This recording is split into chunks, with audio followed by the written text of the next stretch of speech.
बोलो अब्बास। सर बिलाल अहमद मुंबई में है। व्हाट?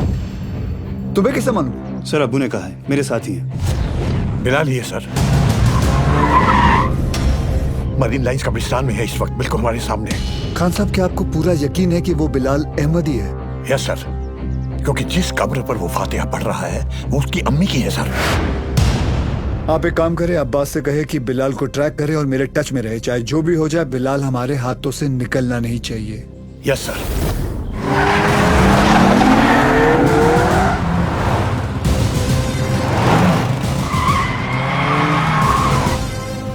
बोलो Surya. Sir, Bilal Ahmed is in Mumbai.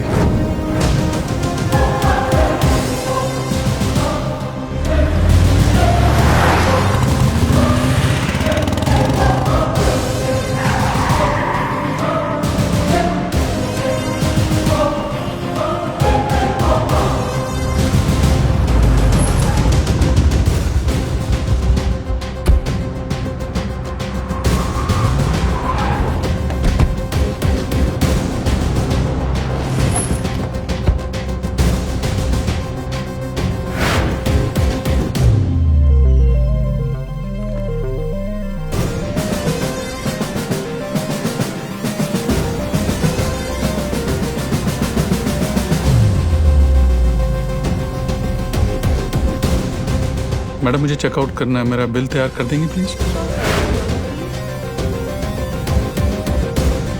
मम्मा देखो विवान अंकल। हाय विवान अंकल। हाय तारा आंटी। अरे आर्यन, हाय आर्यन, तुम यहाँ पर? तुम लोग यहाँ क्या कर रहे जी हो? वो हम कुछ पता है, ये दोनों मेरे पापा के साथ काम करते हैं। ये दोनों पुलिस ऑफिसर्स हैं।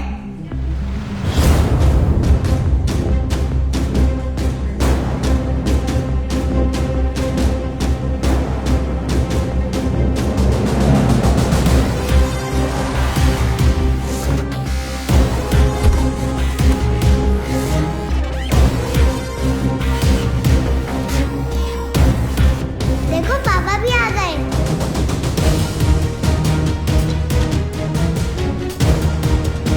हाय पापा।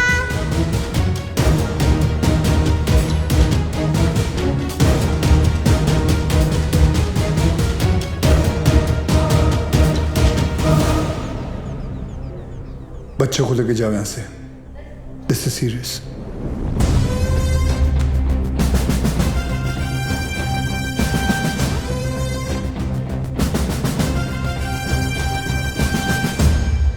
दोन जण पायऱ्यांवर, दोन जण एंट्रीवर आणि बाकी तिघं माझ्या बरोबर या।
बिलाल, ये सब करने की जरूरत नहीं है।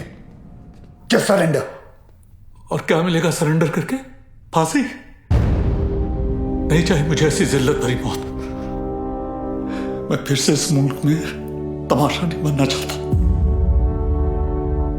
ये मुल्क तुम्हारा भी है, शायद तुम भूल रहे हो। नहीं, ये मुल्क मेरा नहीं है। कभी अपने घर को जलते हुए देखा तुमने?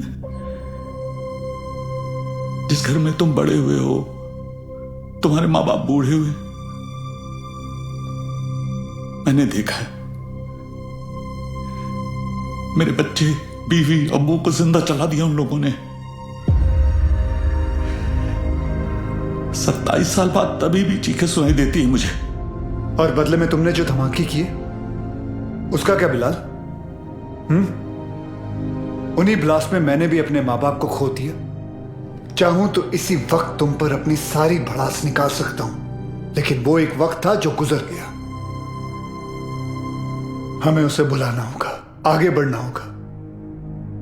हाँ, मानता हूं कि तुम्हारे साथ जो कुछ भी हुआ वो गलत था, लेकिन तुमने भी तो सैकड़ों मासूमों की जानें ले ली। जिन्होंने तुम्हारा कुछ नहीं बिगाड़ा था उसका क्या? और जिन्होंने मेरा सब कुछ छीन लिया उनका मैंने क्या बिगाड़ा था? इस मुल्क को मैं जलते हुए देखना चाहता हूं, तड़पते हुए देखना चाहता हूं, और ये होकर रहेगा इंशाल्लाह। बिलाल, अगर अल्लाह तुम्हारे साथ होता तो अल्लाह की इबादत करते हुए हमारा अफसर अब्बास तुम्हें नहीं देखता। और अल्लाह तो छोड़ो, अगर तुम्हें लगता है कि जो तुमने किया वो सही था तो तुम्हारी अम्मी तुम्हारे साथ सरहद पार चली जाती, लेकिन वो नहीं गई, क्योंकि वो जानती थी कि उनके बेटे ने जो किया वो गलत किया है। जानते हो तुम्हारे अम्मी के जनाजे पर कितनी भीड़ थी? भीड़ इसलिए नहीं थी क्योंकि वो तुम्हारी अम्मी थी, भीड़ इसलिए थी क्योंकि उन्होंने तुम्हारा साथ नहीं दिया।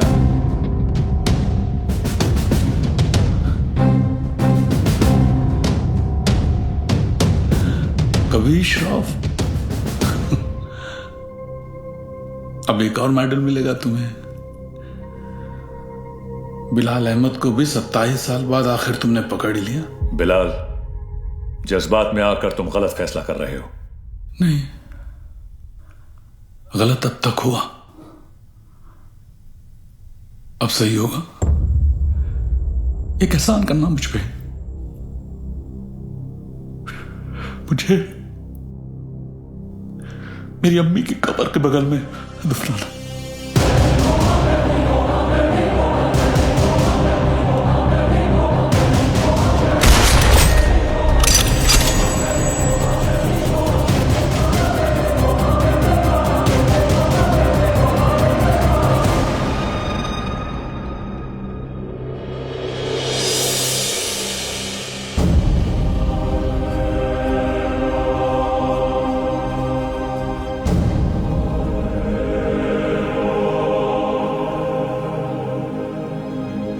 कभी कभी सोचता हूं सर कि काश एक ही धर्म, एक ही ऊपर वाला होता तो शायद ये सब नहीं होता।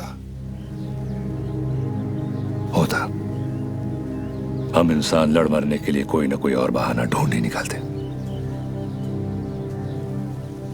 सर, सावंतवाड़ी पुलिस स्टेशन से फोन आया था। वहां पर बिलाल अहमद को किसी ने देखा था।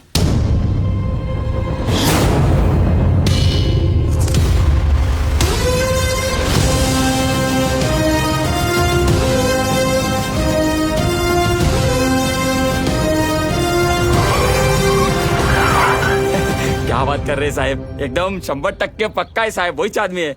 मैं टीवी पर देखा उसको। क्या हलाल अहमद? बिलाल अहमद। हाँ साहब, वही। मेरे को लगता है अंदर और भी लोग रहेंगे। मैं जैसे ही अंदर जाने का ऐसा साहब प्रयत्न किया ना मैं, तो मेरे को ऐसा ब्लॉक किया। कितने लोग थे वहाँ? 3 लोग, 4 लोग भी हो सकते साहब, मगर जैसा ही मैं ऐसा खटखटाने को गया तो मैं किसी का तो ऐसा नाम सुना। क्या नाम था उसका नाम मैं सुना। अरे क्या नाम सुना?